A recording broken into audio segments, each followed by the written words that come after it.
the scripture will say, train up a child in the way he should go or she should go, that when they're old, they will not depart from it. So you train the child, you don't train the adult, Yeah. right? You train the child. So that's why, again, those key fundamental principles, values should be instilled at a childhood age, even the teenager age.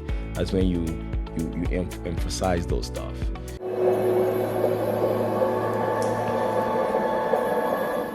Hey guys, welcome back to Wellness and Winning. I'm Ijoma, I'm Chidi. and we're so happy to have you guys here today with us. So we're talking about our version of generational wealth and what that means for us. This topic, obviously, a lot of people have different definitions and ideas of what generational wealth is. And for some traditional, some non-traditional, some are still figuring it out. But for us, I think we kind of have a shared mindset on it, and I thank God for that. But yeah, let's just dig right in. Let's So, dig in. Let's yeah. dig in. Yeah. So traditionally speaking, right, if you were to look up the Oxford definition, generational wealth is, being able to pass on a specific fortune to your children and future generations, right? So obviously that's very limited to finances. It's just strictly on money. But I don't think we think generational wealth should be kind of put in this box of just finances because, I mean, wealth, it has such a broad definition. I think you can be wealthy and rich in health. You can be rich in thought, rich in unity, but I think America is just the American kind of mindset. I think money, money, money, like that's kind of Right. why Like you everyone thinks said, of it that way. and we've seen where that work. People do put estate planning in place that allow you to transfer wealth to your future generations. And well, that works. I think you and I know that. And it's good to sometimes have a leg up, something that can help you get started. And maybe yeah. I mean, if you're 18, they get $1 million fund. I think maybe some people can do some good stuff with it. At the same time, it can ruin you, and you have to ruin many people. Having that, oh shoot, 18 million dollars, let's go out and party, versus opportunity that allows you to strive, to work Work hard, hard a little bit. to to discover what you're made of. We are all like this. Imagine there's something unique in kind of humanity that we want to create. That's kind of And the discover command and and discover, discover. right? So sometimes money can be, It can hinder that. yeah, a stimulus that helps that, or it can hinder. So to us, the wealth now, it's not even the finance. Because what if money is not the currency? If it's a different way of trading Yeah, stuff, right? apparently. So then what is it then? If 20 years from now, the US dollar is no longer maybe now crypto is backed by something, and that becomes, it could be mining something. Who knows? Water, hey, I don't know. But Remember we had this conversation, you were saying that they were actually thinking about going to the barter and the handshake kind yeah, of yeah. If we old school way have, of like someone was talking about, if there's, again, who knows what's going to be 20 years from now, but we're, there's so much, machine and autonomous and AI and things like that, that almost everything farming is now done at scale at 1/5 of the, or even 1/20th of the current cost of farming, from equipment wise, maintenance, all of that. If cost of goods and services is negligible, yeah. then what is the value of money then? Right? And then so again, going back to generational wealth. So those that have $1 billion, if the difference between having 1 billion and 100,000, if you can live as comfortable with that. So piling up bunch of money is no longer the driver force for value. That goes back to our part, which we were doing, that we really believe that the other part of wealth is even more important: spiritual, mental, physical, ideology, concept, like all those things. The other part, the non-financial part, are way more important than And money. it's more important than money because we believe that obviously it's kind of like that saying, right? You give a man a fish, you feed him for a day, you teach him to fish and you feed him for a lifetime. So it's knowing that, okay, whatever we instill within our kids and with ourselves, that can also trickle down to their children and their children, versus if it's just, a lump of cash, it's kind of limited to.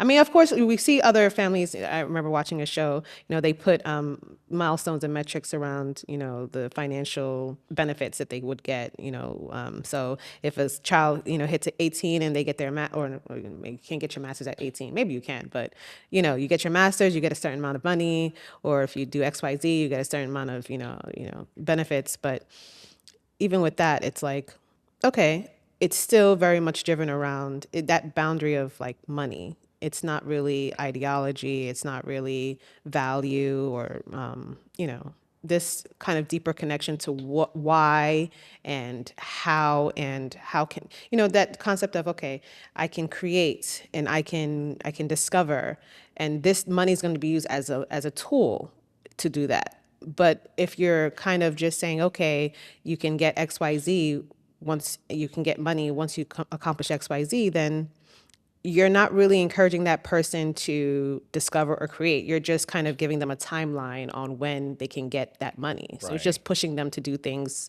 kind of in a, Right. You kind of setting a you're path. setting a path for them already Yeah, in a that is way. maybe just go to college, go to school. Maybe the Right. person might be could have been great MMA fighter. Right. And going to college may not be the thing for them. Maybe while they're in high school, they probably would have maybe they like karate, they like fighting and not fighting, but Yeah. combat sport. Yeah. They could have pursued that path because grandpa said or great grandma Right. Gotta get said my you have to get your master's. Right. masters. So they didn't go that route. They Yeah. start going to go to college. Yeah. So again, that's non-financial part is what people should spend more energy, and you shouldn't beat yourself down because you don't have a million, you're not very very rich. So that means now if you're not very very rich, you have nothing to give. That's how most people think, hey, And I'm that's a so failure, damaging. It's damaging mentally and spiritually, like to think, okay, I'm nothing because I don't have money or I'm not or rich. I'm not Yeah. rich. So if you're in your 50s and 60s right now, maybe you worked regular job, you have some money for retirement, but then you're like, oh, generational wealth. I couldn't leave anything for my enough money for my grandkids, and you think you're a failure. No. Well, you are not if you fix the other part of your life. If you have invested in your kids, That's right. if you have poured so much, into your kids, and I think like you mentioned that is what lasted long. Think about it. If you look at even take something like religion, what have lasted longer? Take something like religion, Christianity, Islam, Buddhism, belief systems Belief systems, right? have lasted thousands of decades, right? Yeah. 10 to 1,000 years, Generations. generations, put it that way, right? Generations, yeah. Belief systems has been the longest lasting generational wealth that have been around versus money. Where is Abraham and all his money, right? And where the richest man in Babylon? Where are the money, right? Where's the money? How many King people? David. Where's they all the Solomon with all the wealth? Maybe someone will argue that he did not put things in place. But even one time, I know a billionaire talking about, hey, even his company may not last 20, 30 years. Some of these big businesses get swallowed by another company, Yep. right? Through acquisition. You may not want to even want to sell, but then there's a hostile takeover in your industry that you're forced to sell. I've seen where people, I don't want to sell my business. You own a nice flower shop in your community. You're adding value 20 years from now.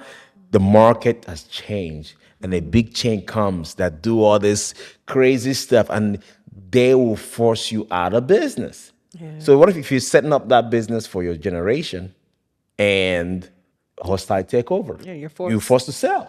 If not, the value you can't, it might be too late. You got to exit early. Right. So then that business is no longer the generational wealth. But if you've taught your kids, like you said, how to fish, the business entrepreneurship mindset, they could have, okay, we're going, this business is out of business, but then I have what it takes to start another business. Right.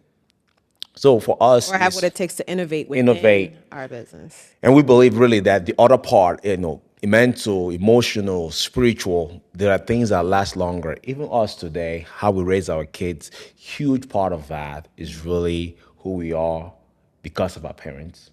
because of discipline, hard work, not giving up. These are things that my dad kind of is, Even like I'll talk to you about if there's something going on and I need to voice my opinion, from two different issues. Sometimes I try not to say the first day. My dad would say, go to sleep, come back the next day, right? Sleep It on just it. sleep on it, and it kind of allows him to hear both sides of the equation, and Meditate on it. meditate on it. So, and that has been my kind of way and pushing that to the kids. So, and that was his dad, and he could think about. I could go to my great grandfather, which Really? Oh, Mister wow. Eze, my great grandfather Eze Onyenwazo, Okay. right? Eze Onyenwazo, it's my great grandfather, and you could hear about his story. Except he had multiple wives, so but it was allowed in those days. But Yeah. yeah, no, does he have mother boy? Maybe my great great grandfather had Somebody them. did. One of them. I'm not sure. I have to think of it. But yeah, one of them. But But going a back to lot your of resiliency, not giving up, right, right. being smart. My dad, my grandpa, on both sides. So, and I can talk about your dad. I mean, some of the things, I know your dad went through, tough time. The only person that like immigrated to America, how hard he worked to not just make way for him, bring other help other family members get settled in. He's like sacrificial lamb, and that's I see you doing the same, sacrificing a lot for the people.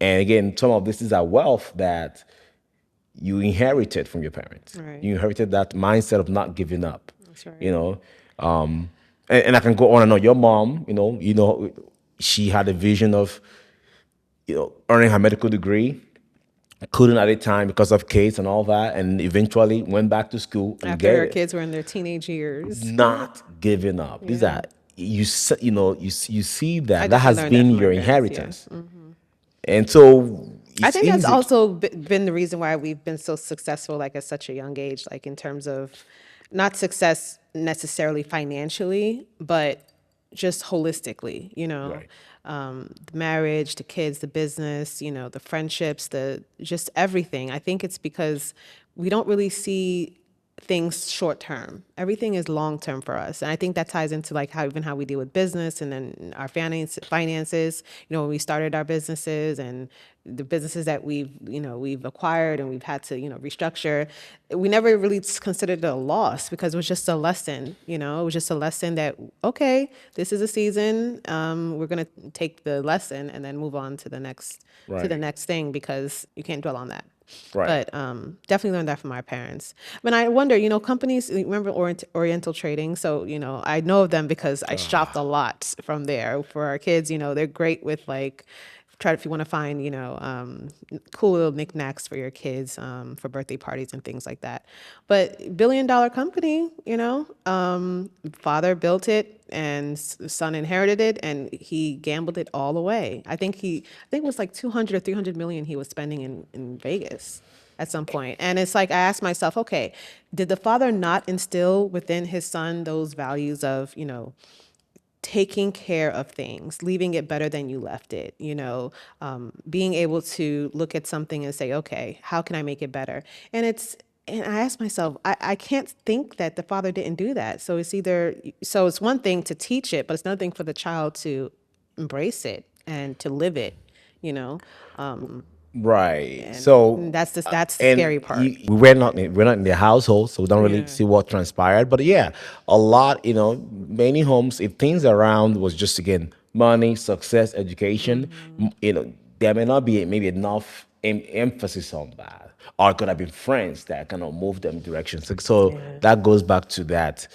The scripture will say, "Train up a child in the way he should go or she should go, that when they're old, they will not depart from it." So you train the child. You don't train the adult, Yeah. right? You train the child. So that's why again those key fundamental principles, values should be instilled at a childhood age, even the teenager age. That's when you emphasize those stuff. And yeah, and then again going back to wealth, those are really the true wealth. If the child or the person have that caretaker, like I said, leave it better than you found it. Have that caretaker mentality, mindset. It doesn't matter what they have, whatever they. small business, $1 billion, they will focus on taking care of it. Uh, and like I said, caretaker perspective, that is more generational wealth. Ideologies, mindset have lasted Belief longer, systems, belief systems than value systems. value systems. Really, yes, really, I think that those is are the true. So base. now you can look at value system and start really looking at even from the finance now. You say, okay, how do we finance money? Are we the type that save? So that you could take the, if you define value system as the nucleus of building generational wealth around, you can start looking at different facets of your life, and now you can apply that to finance. How do I Right. teach my kids to be conservative and understand the money systems? And like you said, if having $1 million or $1 billion or hundreds of million doesn't matter sometimes, because sometimes it's about, do you even know how to raise money when you don't have? Or do you know how to retain your talent? Right. How do you raise money if you have the project? Most successful companies were not successful because the owners had money, you know, because either they or someone around them helped them to raise the capital they needed. So it wasn't this grandma money, grandpa, great grandpa money that spawned the success. Right. It's really going in the marketplace and raising money. So again, it's very important that you look at the non-financial part of value systems and make sure that your kids are very strong and grounded in those areas. Because that's what's going to Even test respect, you know. test time. It's crazy. Go out there now. We out there already. I know. Sport different things, and you start seeing different value systems as you interact with a lot of people, a lot of families. Yeah, you start seeing a lot of families that really the kids respect, the elders, and you could see that from the parents, the way they talk to people. And but you could still also see where things are going crazy, and you could see that craziness pattern in the parents too, and maybe the grandparents had that craziness. I've seen that. I've Yeah. seen where even great grandma or whatever, and you see that, not to ditch any community, but a lot of communities in America where there's absence of father and mother in the home, Father, actually, that's the fatherhood, most really. important one, Yeah, mostly actually. fatherhood, right? Yeah. If you look at that, there's a huge gap in generational information. If that is not there to, if the father didn't have a father, and we living with the mom at the time and training the kids, it's like dysfunctionality. That's one of the things that we're suffering to, and that's one of the even some of the factors in the social conflict that we have, right? That people are more waiting for outside approval and try to compete with each other on the road versus, if you're grounded in your home, it doesn't matter what goes on out there. Right. So generational wealth to us is prioritizing the non-financial part of value system and finding how you can make them better so that easy to understand so that the next generation can carry on that. Yeah. And I think being able to, like you said, make it a part of your family. I think that's probably the hardest part is how do you operationalize it? Okay, I hear you, okay, we need to instill these value systems, but how do you do that on a day-to-day basis? I mean, it starts from the little things from, making breakfast to, picking the kids up from school. I mean, it's little micro experiences that you have with your children that help to give them that value system. Taking it home for us, like you said, one of that could be, like you said, being proactive, you know, valuing what they have. And we say that hard working, being a go-getter. That's one of the values. That's who we are, and that's one of the things. People wait till you become an adult to train those stuff. No, you start from a kid. Yeah. So the trust that we have in the house, our expectation for the kids is not that we keep reminding them about it. Is Right. that like they take ownership? Yes, sometimes, a lot of time actually we have to keep reminding them, Yeah, but because they're really they kids. know Yeah. that the goal is that they take ownership, and we're seeing that more on the older ones now. That hey, Like it with taking is, out the trash, yeah, taking out the trash days. It's not, we don't need to be reminded. Even it could be doing dishes, doing your laundry. It's ownership. That's, because when you grow up there, nobody's gonna lead you or push you to invent, to innovate, to I think that's move. why you wanted proactive. There's two words that, we said kind of will guide our 2026 family strategy is proactive and being kind. Right. And I think we say being kind because we have six kids who are very opinionated, and everyone is like, my, he, she. And it's like at some point, the loud voices, it takes over in the home. So we're like, okay, how do we calm down and be kind to each other, talk to each other like, like you're the sibling. So anyway, but being proactive, that was a big one because that spills into everything from homework to chores to even the kindness, because being proactive is about, okay, there's this big word that we use in our family. It's called de-escalate. Okay, My your toy, my 4-year-old and toy. your 6-year-old going at it. Okay, who should de-escalate? The oldest one. So we say, okay, the oldest one de-escalate, and that's that we want them to get to a space where they're proactive about doing that on their own, not necessarily mommy and daddy saying, okay, guys, Right. chill out. So yeah, Yeah. So, but I mean, we can keep talking more into this, but and that's going to really, spill into, I think, how they deal with finances. I think right. And then for us, again, hopefully, now, one of the things we do on the financial part, again, people can tell you I'm not a, retirement or whatever right, wealth advisor. advisor. And there are ways to systematically, structure your family, your company to be able to transfer wealth to your kids and all that. But one of the things we're using real estate, and we have so real estate on our own business because then it allows us to, I could be the best surgeon out there. My kid may not. Nothing against surgery, by the way, but real estate, I'm owning businesses. That's happened to be the space we're in now. Now, if you don't own a business, don't, again, like we said, don't beat yourself down. You can still, majority of wealth is really non-financial transaction. But let's talk on the financial part.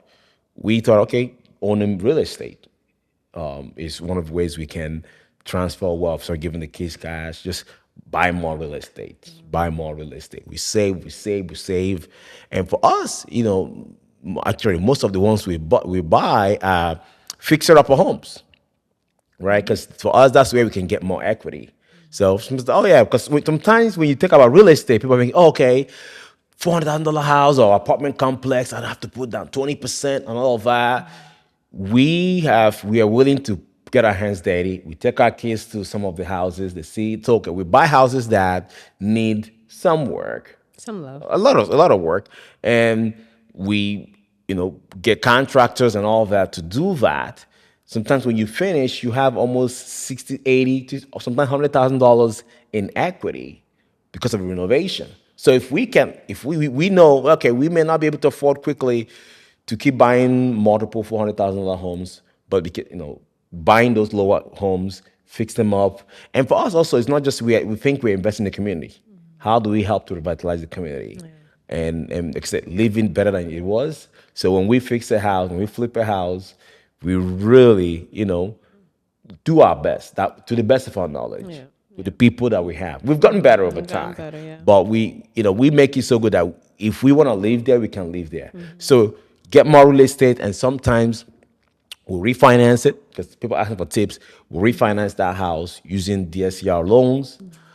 So we buy it, refinance, and it allows us to pull some of our money. Not all the time, Yeah. but sometimes we're able to pull some of the money out, and we can keep the house as a rental, keep some of the equity in the house, and just use that money for the next one. So far we have about 3 to 4 homes, single family homes that we've done that. I mean, we've done over 10, 12 renovations and flips, but the ones that we decided to keep for real estate purposes, long term for the kids, is we kept them, and we're just gonna keep doing it until maybe each kid can get two So houses. can you talk about why you didn't see like leaving the businesses as a form of not generational wealth, but why you thought it was best that real estate was what we would leave them? I think we mentioned, for example, we're into trucking, right, and logistics. Maybe they won't like that. Maybe they will, not necessarily want to be in that industry. So I think real estate just allows them to still be owners, but not, Owners, yeah, yeah. owners of an asset, but not. necessarily not in the operations or even in the strategy, but Right. just making sure that at least you own something. Yeah. So primarily what you said, being an owner of something. So and real estate kind of opens that door I easily. mean, they would be owners of the business too, Yeah, if they we, will. But with the but real estate, like you said, and also because now we're heading more into construction and owning the property. So we wanted something. Okay, our goal is always long term. We want to have enough room that if somebody wants to come and innovate and do stuff, they will find room to do that's that. right. Versus one single shop. If I own a small trucking, even with the small trucking company, someone can also innovate. But without real estate, it gives us broader umbrella to do that. Either from the property management or construction or Right. leasing. So it's over time allows that umbrella Yeah, or options. more options to do it. Yeah. But business side, yeah, I mean, we still get the kids a little bit involved in the business, a little bit. They come around and see what we do. Yeah, from trucking to tissue companies, and now real estate is a business for you. I mean, you're full time realtor. Yeah, you're full time Investor realtor. investor realtor, investor. She likes that. You buy houses. She does the acquisition. I do the construction work, and then if we need to sell, I hand it over back to her. She Yeah. sells it. If we need to refinance or rent it out, she does that. But yeah, full time into real estate. Yeah, but the businesses, yes, we are open to the kids being part of it. And to us, that even drives us to, hey, we got to get this business a little bigger than what it is so that it's enough for them to Okay. innovate on. Yeah, definitely. So I think our conversation has really landed around more around parents or individuals with children who are impressionable. Let's say 12 and under, 13 and under. We have a 12-year-old now, and I'm starting to see like the teenage, those teenage kind of mannerisms come in. But because we're talking about teaching kids, not teaching adults. So what would you say to the folks who have older kids and they're like, oh, it's too late, can't do that. They have a mind of their own. These are adults. They're not going to listen to mom and dad. It's not a lost cause. I don't think it's a lost cause, but I do also think that there might be, maybe a different way of Redemption. yeah, redemption, right? So, I mean, even when I say kid, 18-year-old is say your child is your kid, But they're right? not they're not as impressionable as like an 8-year-old or a But that's twelve why year it's old. important. There's so much more why it's important to train the child, Right. right? And to have the environment where even if they move, they can come back to you. Now, if you have grown-up kids, Yeah. they're still your children. Even if there are ways, they're still again there there's still option where they do listen to you. There's some area they might want to listen to you. Now, if you have a total dysfunctional family that your kids don't want to talk to you, I don't know the solution for that, right? Right. But if you're in a place where your kids can still listen to you, maybe not all the time, then you have to earn win your trust. It's kind Win of their tough. trust. I don't like to offer answer easy because who is even the parent that's trying to do this stuff? Are you the Yeah. one that you've been absent all the life and Right. you drinking and doing that? Now you want to tell them to do different?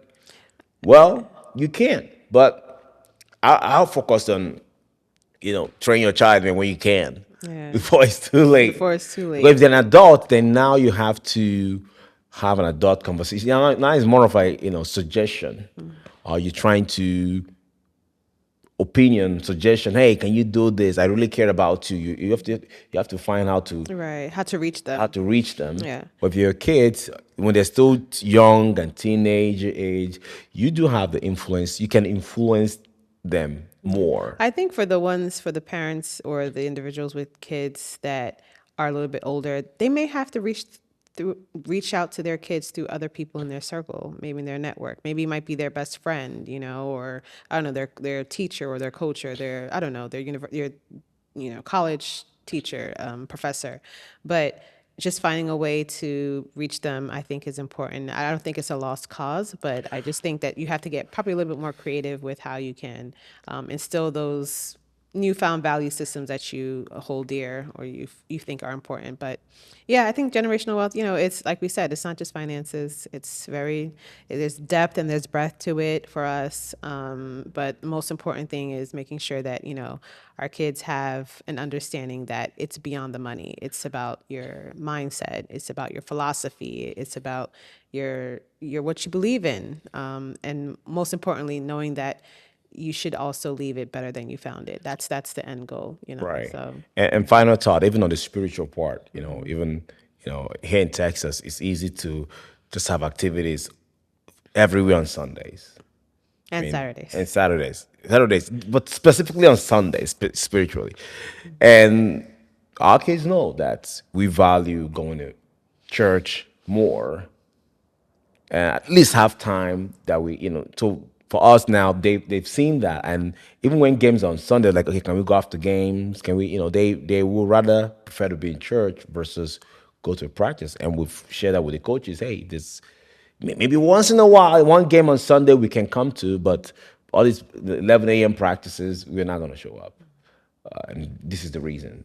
There's another part of our life that is very, very important. And you have to invest in it You have to invest in it because early. Monday through Friday is I mean, we we're show up tap out. practice any day, Monday to We're Friday, tap out. anytime we showing up. But Yeah. we need a day that we can. This is one day that is, it's not because the day is not No, the day's not sacred. It's important. because that's the That's the time. That's the time, time that our right? family use for a very important part, and Yeah. it's very important. So yeah, with that, guys, I really thank you guys for hanging out with us and listening. And this is who we are. This is our value system, and we hope that you could learn something from it and apply into your own home and family.